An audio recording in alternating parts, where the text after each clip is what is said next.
साफ तौर से जिस तरह मालेगांव पुलिस ने मामला दर्ज किया है और मालेगांव के विधायक है, एमआईएम के विधायक है, और जो जीत हुई थी लगभग 200 वोटों से खाली इनकी जीत हुई थी एमआईएम। जो पूर्व विधायक है आशिफ करके हैं, जो पूर्व विधायक है, उन्होंने भी आरोप लगाया है कि जो मालेगांव के एमआईएम के विधायक हैं वो वोट जिहाद करके जीते हैं और ये मुद्दा कहीं न कहीं अब महाराष्ट्र के मुख्यमंत्री के पास जाएगा। वो पत्र लिखने वाले थे, कहीं ये मुद्दे को लेकर अब कहीं न कहीं जो पूर्व विधायक के साथ साथ बीजेपी के नेता किरीट सोमैया ये मुद्दा लगातार उठा रहे हैं। अब कहीं न कहीं जो एमआईएम के विधायक का कहना है कि जो ये मुद्दा उठाया गया है, लोगों को परेशान किया जा रहा है, जो हमारे वोट बैंक।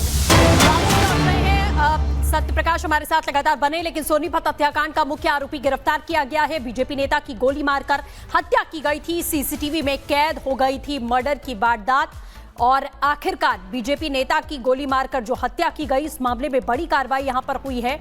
मुख्य आरोपी को गिरफ्तार किया गया है। सीसीटीवी कैमरे में ये पूरी की पूरी वारदात कैद हुई थी और जिसके बाद इस कार्रवाई को अंजाम दिया गया। सोनीपत के गोहाना इलाके में बीजेपी नेता सुरेंद्र की गोली मारकर हत्या कर दी गई और हत्या के पीछे वजह जमीन विवाद बताया जा रहा है।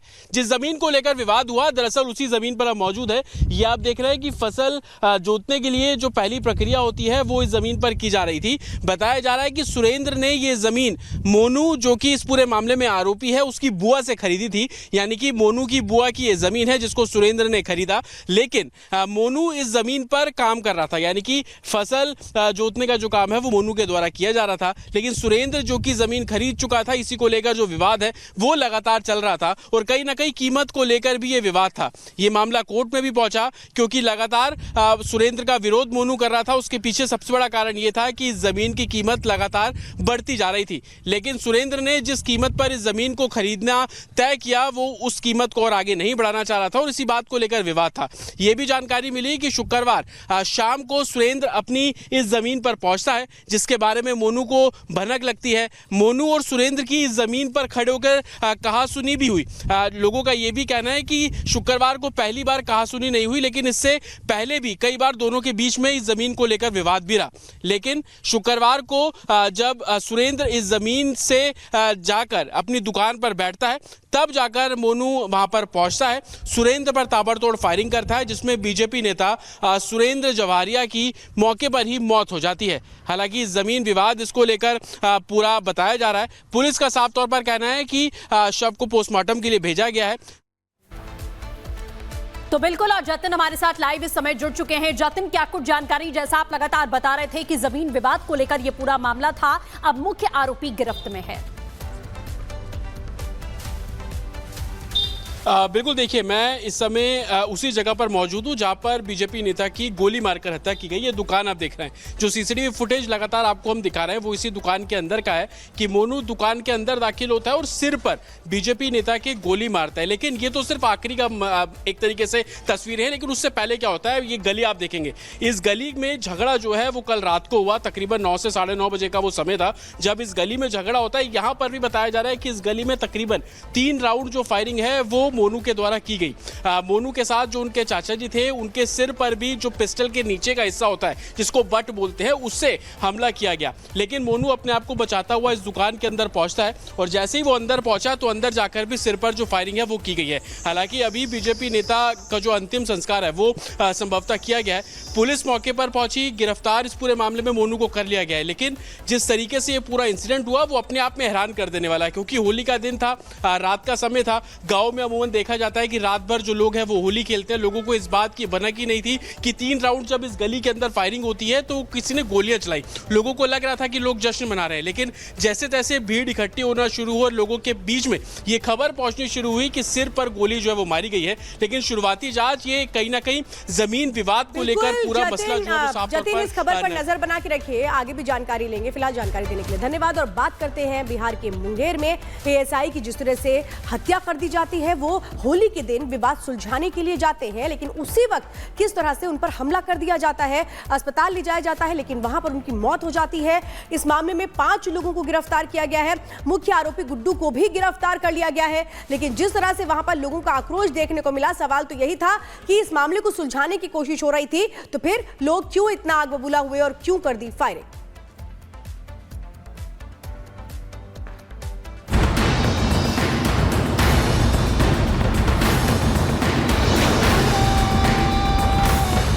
बिहार में एक बार फिर खाकी को टारगेट किया गया है। 3 दिन के भीतर 2 एसआई की मौत से बिहार की कानून व्यवस्था फिर सवालों के घेरे में है।